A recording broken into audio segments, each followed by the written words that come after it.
ये बनेगा नया भवन।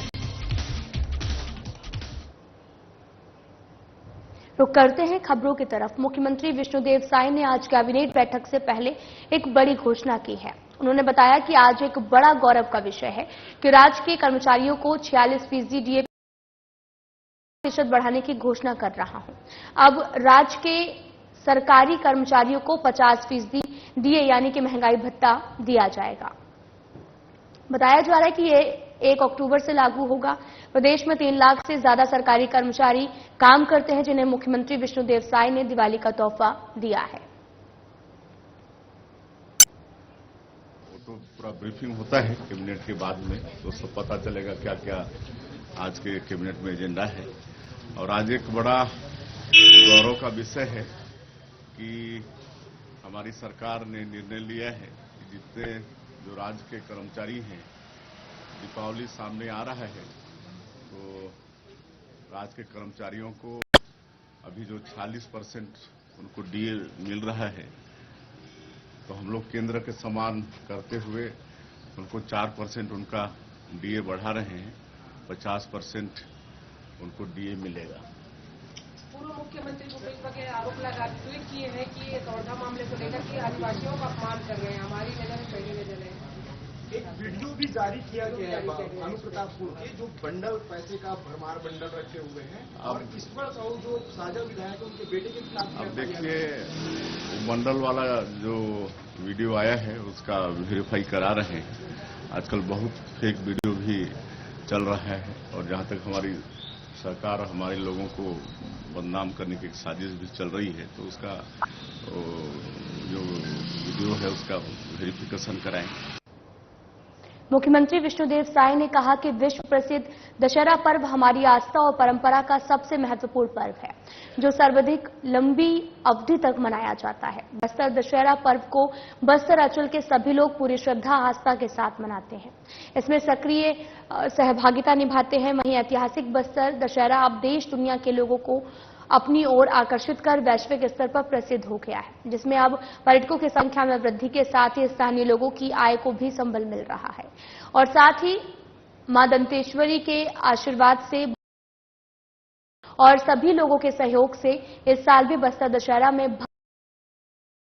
इस अवसर पर सीएम ने मीडिया सराय में विकास कार्य के लिए 50 लाख रुपए दिए जाने की घोषणा की है। मुख्यमंत्री ने माझी चालाकी और साथ ही मेम्ब्रेन के मानदेय में बढ़ोतरी के लिए जिला प्रशासन और बस्तर दशहरा समिति से प्रस्ताव प्रस्तुत करने के निर्देश दिए हैं।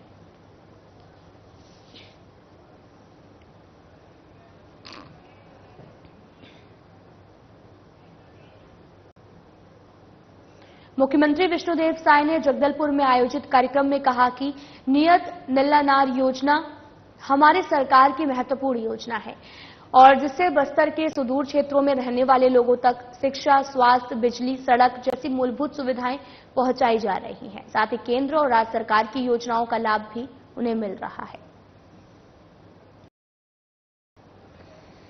छत्तीसगढ़ की सरकार नियत नीलानार योजना शुरू की है। आपका अच्छा गांव गोड़ी भाषा में है नियत नीलानार, और 96 गांव इसमें शामिल है। 5 जिला का 96 गांव शामिल है, और इसके लिए अलग से बजट का प्रावधान हम लोग किए हैं। और वहां भी सड़क, बिजली, पानी, वहां मोबाइल का टावर, वहां अस्पताल, जो स्कूल बंद थे वो सबको चालू करवा रहे हैं। आप लोग उधर जाके देखेंगे तो 10 महीना में उधर रोड भी बन रहा है, उधर बिजली भी घर घर पहुंच रही है। पानी भी जो मोदी जी जल जीवन मिशन में घर घर नल द्वारा पानी पहुंचाना चाहते हैं, उसको भी पहुंचा रहे हैं। मोबाइल का टावर उधर नहीं था, तो मोबाइल का टावर भी आज 150 से ज्यादा मोबाइल। तो ये सब काम आदरणीय नरेंद्र मोदी जी हमारे देश के यशस्वी प्रधानमंत्री हैं, उनके मार्गदर्शन से, दंतेश्वरी माई के आशीर्वाद से हम लोग छत्तीसगढ़ का समुचित विकास करना चाहते हैं। आज रायपुर और बिलासपुर संभाग के आयुक्त कावरे ने सौजन्य मुलाकात की है। उप मुख्यमंत्री साहब के रायपुर स्थित निवास कार्यालय में हुई मुलाकात के दौरान उन्होंने दोनों संभागों में राजस्व प्रकरणों के निराकरण और कानून व्यवस्था की स्थिति और विकास कार्यों की प्रगति की जानकारी दी है।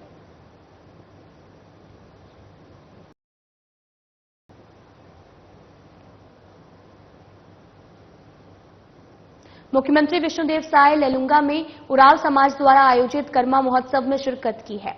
इस दौरान सीएम ने कहा कि ये उत्सव ग्रामीण और वनांचल क्षेत्र में बड़े ही हर्ष और उल्लास के साथ मनाया जाता है।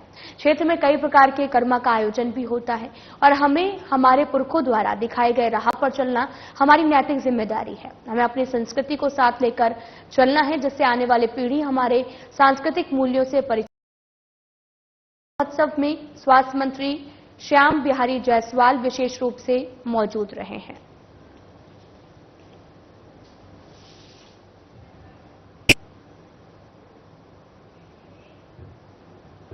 मुख्यमंत्री विष्णुदेव साय लैलूंगा से में कर्मा महोत्सव में भाग लेने पहुंचे हैं और साथ ही आपको ये भी बताते चलें कि उनकी आगवानी के लिए कर्मा नृत्य करने वाले कलाकारों का दल अपनी प्रस्तुति कर रहा था। मांदर की थाप पर सुंदर लोकगीत गाए जा रहे थे और साथ ही लोक संस्कृति में रचे बसे मुख्यमंत्री इसका आकर्षण नहीं छोड़ सके। उन्होंने मांदर थाम लिया और मांदर की थाप पर झूमते हुए आगे बढ़े। उनके साथ स्वास्थ्य मंत्री श्याम बिहारी जायसवाल ने भी मांदर थापा और इस अवसर पर सांसद रायगढ़ लोकसभा राधेश्याम राठिया, सांसद राज्यसभा देवेंद्र प्रताप सिंह और विधायक बैकुंठपुर भैयालाल रजवाड़ी भी मौजूद रहे।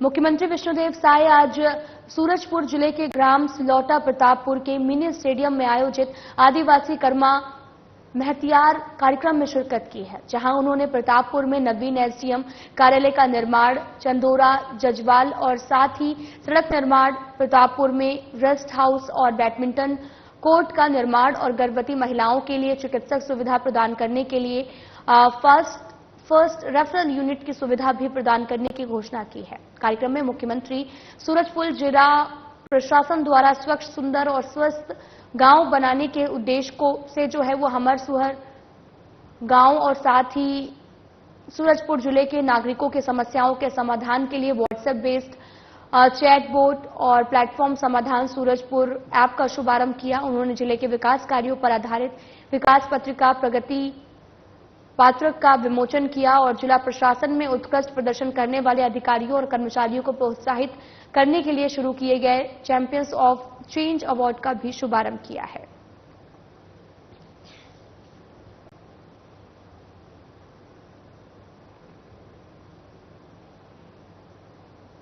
मुख्यमंत्री विष्णुदेव साय ने बस्तर जिले के एक दिवसीय प्रवास के दौरान 2 करोड़ 99 लाख लागत के बस्तर दसराहा पसरा के विकास कार्य का लोकार्पण किया है। यहां दंतेश्वरी मंदिर के पास स्थित पुराने तहसील कार्यालय का जीर्णोद्धार कर बस्तर दशहरा के लिए समर्पित किया गया है। इसका नाम बस्तर दसराहा पसरा दिया गया है और मुख्यमंत्री ने पसरा में बस्तर दशहरा के कई रस्मों में फोटो प्रदर्शनी, प्रतीकात्मक रथ और देवी देवताओं के प्रतीकों अवलोकन कर उनकी सराहना की।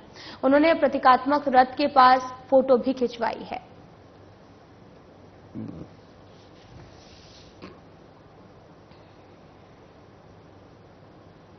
रायपुर सांसद ब्रजमोहन अग्रवाल मंगलवार को नई दिल्ली में लोकसभा सचिवालय में रसायन और उर्वरक संबंधी स्थायी समिति की बैठक में शामिल हुए हैं और विभाग से संबंधित कई विषयों पर चर्चा की है। समिति ने उन विषयों को जिन्हें पूर्व समिति द्वारा विचार के लिए लिया गया था लेकिन जिनके संबंध में समिति जांच पूरी नहीं कर सकी थी, उन पर प्रतिवेदनों को प्रस्तुत नहीं कर सकी थी, उसको लेकर चर्चा की गई है। रसायन और उर्वरक संबंधी स्थायी समिति का गठन 26 सितंबर 2024 को किया गया। समिति का क्षेत्राधिकार रसायन और उर्वरक मंत्रालय के निम्नलिखित विभाग इस समिति के क्षेत्राधिकार के अंतर्गत उर्वरक विभाग, रसायन और पेट्रो रसायन विभाग और औषध विभाग आते हैं।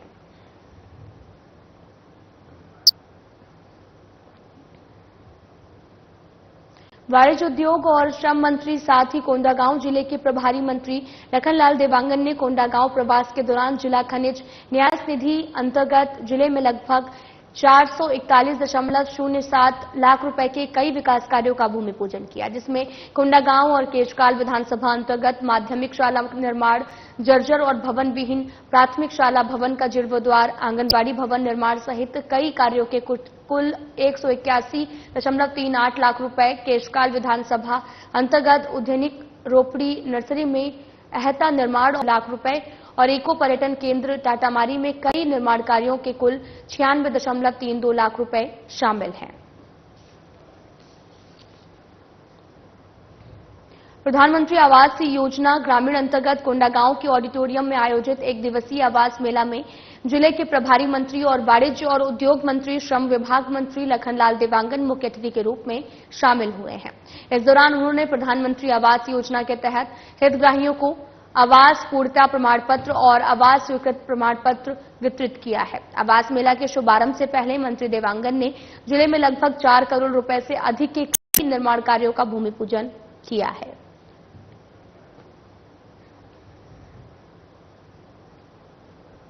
वरिष्ठ पुलिस अधीक्षक संतोष सिंह की तरफ से थाना क्षेत्र में अवैध कार्य करने और असामाजिक तत्वों के विरुद्ध आवश्यक वैधानिक कार्रवाई करने को लेकर निर्देशित किया गया है, जिनके मार्गदर्शन और अतिरिक्त पुलिस अधीक्षक, नगर पुलिस अधीक्षक की तरफ से क्षेत्र में लगातार कार्रवाई भी की जा रही है। प्रार्थी सिकित सिंह ठाकुर द्वारा थाना उपस्थित आकर रिपोर्ट दर्ज कराया गया था कि उनके द्वारा जो है वो अपने मित्र अजय सिंह परिहार को 10,000 रुपए दिया गया था, जिसे वापस मांगने पर रकम देने से मना करते हुए गाली गलौज करते हुए जानलेवा हमला कर दिया गया, जिसकी रिपोर्ट पर थाना आजाद चौक पुलिस द्वारा त्वरित कार्रवाई करते हुए आरोपी को गिरफ्तार कर लिया गया है।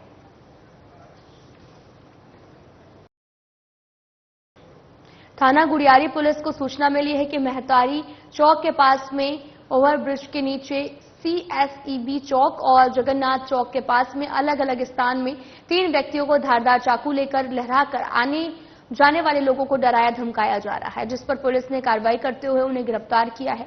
फिलहाल पुलिस आरोपियों से पूछताछ कर आगे की कार्रवाई में भी जुट गई है।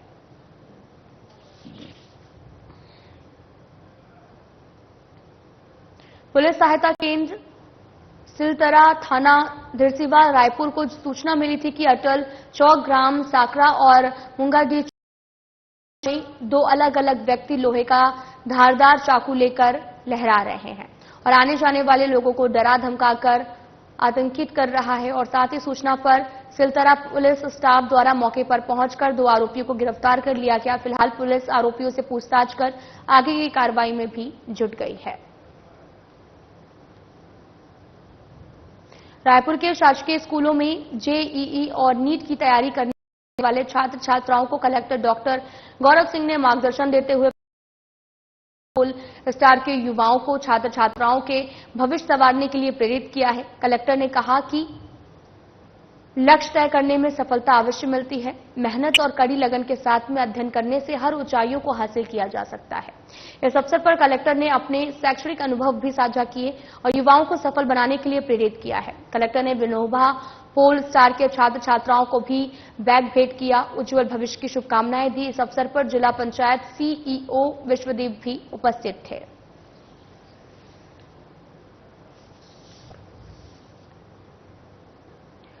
शिक्षा और स्वास्थ्य किसी भी समाज की प्रगति का मूल आधार है और इनके सुधार और सुदृढ़ीकरण से भी एक ही समृद्ध और सशक्त समाज का निर्माण हो सकता है। ये बात रायपुर सांसद ब्रजमोहन अग्रवाल ने सोमवार को राजधानी रायपुर के कई विकास कार्यों के लोकार्पण और भूमि पूजन के दौरान कही है। सांसद अग्रवाल ने महंत लक्ष्मी नारायण दास वार्ड स्थित माई की बगिया में 10 लाख रुपए से पाथवे, बगीचा और अतिरिक्त कक्ष निर्माण कार्य का लोकार्पण, साथ ही खो-खो पारा स्कूल में अतिरिक्त कक्ष और 17.44 लाख रुपए से भी पंकज गार्डन सौंदर्यीकरण और विकास कार्य का लोकार्पण किया है।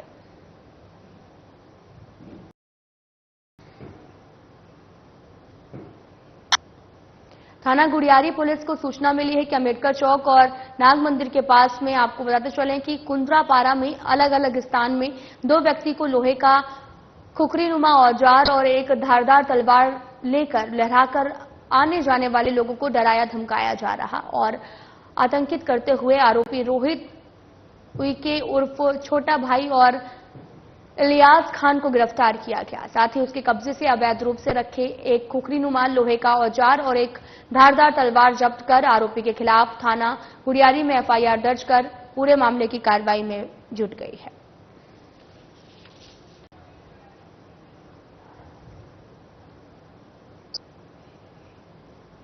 भारत में असमय मृत्यु का आंकड़ा लगातार बढ़ता जा रहा है। लोगों में कई तरह की समस्याएं भी उत्पन्न हो रही हैं, जिसका मुख्य कारण असमय खान पान और मोटापा है। इसके साथ ही आजकल लोग कई तरह के मानसिक तनाव से भी गुजर रहे हैं। कम उम्र में हार्ट अटैक जैसी समस्याएं आम सी हो गई हैं। कुछ समय पहले रायपुर में एक पत्रकार की हार्ट अटैक से मौत हो गई, जिनकी याद में रायपुर प्रेस क्लब में पत्रकारों के लिए निःशुल्क स्वास्थ्य परीक्षण का आयोजन किया गया, जिसमें कार्यक्रम के शुभारंभ में मुख्य अतिथि के रूप में मंत्री टंकराम वर्मा शामिल हुए। मंत्री टंकराम वर्मा ने फीता काटकर कार्यक्रम की शुरुआत की और उसके बाद उनका बयान सामने आया है। उन्होंने प्रेस क्लब की ओर से कार्यक्रम आयोजित किए जाने पर सभी को बधाई दी और इसके साथ ही सभी पत्रकार बंधुओं से आग्रह किया कि समय समय पर अपने स्वास्थ्य का परीक्षण करते रहें। काम के साथ साथ स्वास्थ्य पर ध्यान देना बेहद जरूरी है।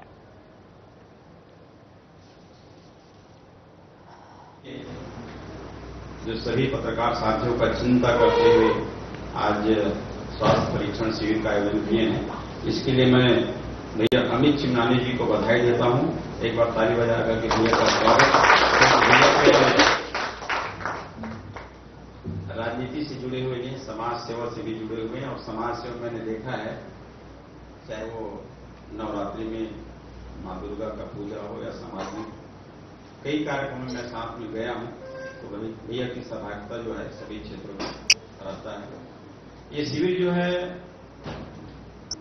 आज के दौर में जरूरी भी है, क्योंकि आज के दौर में लोग बड़ा तनाव में जी रहे हैं, भागम भाग की जिंदगी बिता रहे हैं। मेरा सोच कुछ अलग रहता है कि जो जिंदगी मिली है बहुत कीमती है। भगवान ने मनुष्य की रचना जो की है अद्भुत की है। जो शक्ति मनुष्य को दी है वो संसार के किसी भी जीव को नहीं दिया है।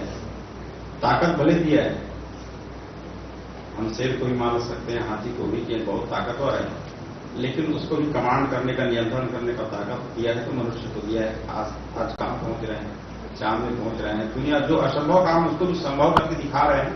तो बहुत ही विचार की ताकत जो है मनुष्य को दिया है, इसलिए आदमी जो है आदमी से महान बन गया है और जानवर जानवर का ही रह गया है।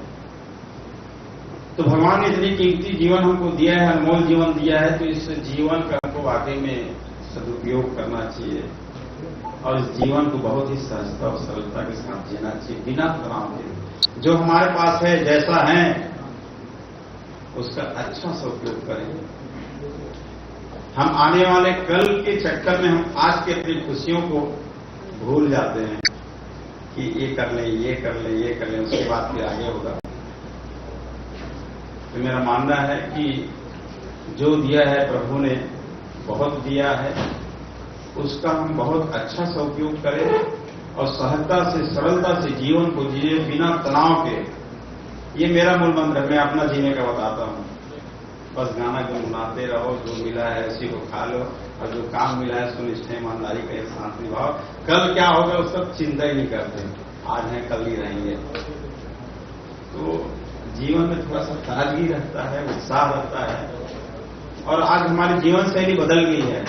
चाहे हम खान पान को कहें, 12 बजे, 1 बजे, 2 बजे तक आदमी खाना खाता है। जो घटनाएं घटती हैं, मैं रायपुर में गए थे खाना खाने, कब बोले 1 बजे। 1 बजे कोई खाने का टाइम होता है। खान पान बदल गया है, हमारे आचार विचार बदल गए हैं, सोचने समझने की दिशा बदल गई है, हमारे वेशभूषा बदल गए हैं। वेशभूषा से भी जीवन में बड़ा बदलाव आता है। किसी भी आदमी को आप देखोगे, उसके पोशाक को देख करके तो आप उसके बारे में विचार कर लेंगे कि आदमी कैसा है। उसके खान पान को देख करके उसके बारे में आदमी कैसा होगा। तो खान पान, वेशभूषा, रहन सहन, ये सब हमारा बदल गया है। आज पश्चिमी सभ्यता जो है हावी हो रही है। दूसरे देश के लोग हमारे नकल कर रहे हैं कि यहाँ का आध्यात्मिक कैसा है, यहाँ का सांस्कृतिक कैसा है, और हमारे लोग दूसरे देश के नकल कर रहे हैं। लोग सुख शांति के लिए यहाँ पे आते हैं, वृंदावन, मथुरा, अयोध्या, जहाँ जाइए। दूसरे देश के लोग यहाँ शांति को खोजते खोजते यहाँ आते हैं और हमारे देश के लोग दूसरे तरफ भटक रहे हैं। तो विचार को बदलिए तो जिंदगी बदल जाएगी। एक छोटी सी बात याद आ गई, बोलूं कि नहीं बोलूं, लग रहा है मेरे कोई टाइम हो गया। एक कुम्हार जो है मिट्टी से चिलम बना रहा था, उसके हाथ सने हुए थे, चिलम बना रहा था। तभी कुम्हारी नागी बोले कुम्हार क्या कर रहे हैं? बोले चिलम बना रहा हूं, फैशन का जमाना है, खूब दिखेगा। कुम्हारी बोले दिमाग खराब हो गया है, गर्मी का मौसम है, सुराही बनाओ, खूब पैसे मिलेंगे। कुम्हार उसी हाथ से गुथे हुए मिट्टी से सुराही बनाना शुरू कर दिया। तभी कहते हैं कि मिट्टी के अंदर से आवाज आई, अरे कुम्हार क्या कर रहा है? बोले सुराही बना रहा हूं। तू तो अभी चिलम बना रहा था। बोले विचार बदल गया। मिट्टी बोली तुम्हारा केवल विचार ही बदला है, मेरी पूरी जिंदगी बदल गई। बोले वो कैसे? अगर मैं चिलम बनती तो मेरे मुंह में आग डाला जाता, मैं भी जलती, दूसरों को भी जलाती। अब मैं सुराही बन गई हूं, अब मेरे अंदर शीतल जल डाला जाएगा, मैं भी ठंडी रहूंगी, औरों को भी ठंडी। तो एक विचार जो है हमारी जिंदगी को बदल सकती है, हमारी जिंदगी में तूफान ला सकता है।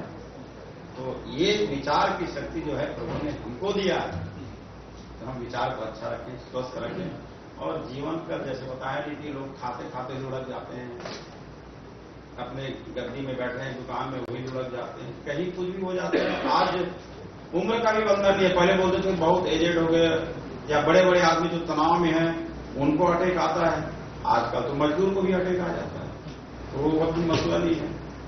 तो इसीलिए बोलते हैं कि जीवन का कोई भरोसा नहीं है। इसी बात पे 2 लाइन में बोल देता हूं।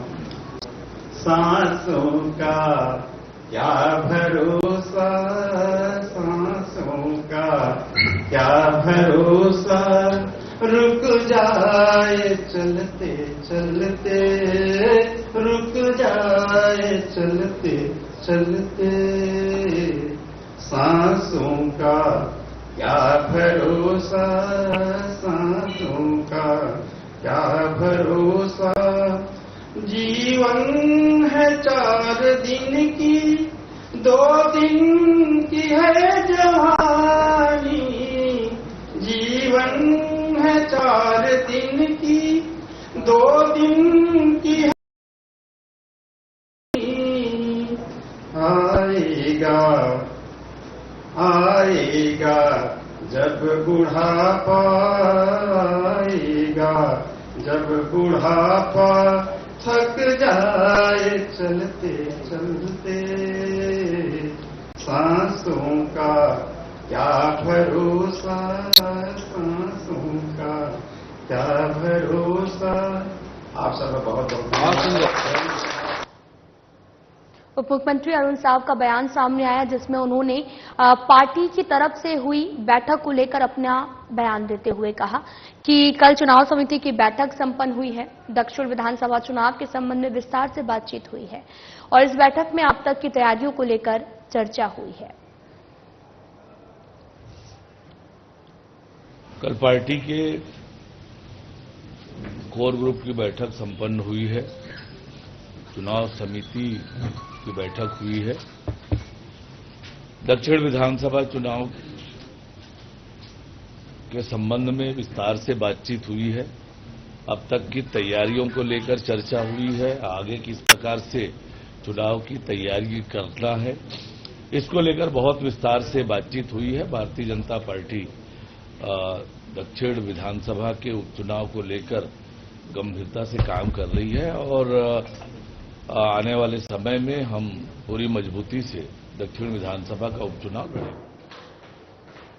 फिलहाल बुलेटिन में इतना ही। नमस्कार।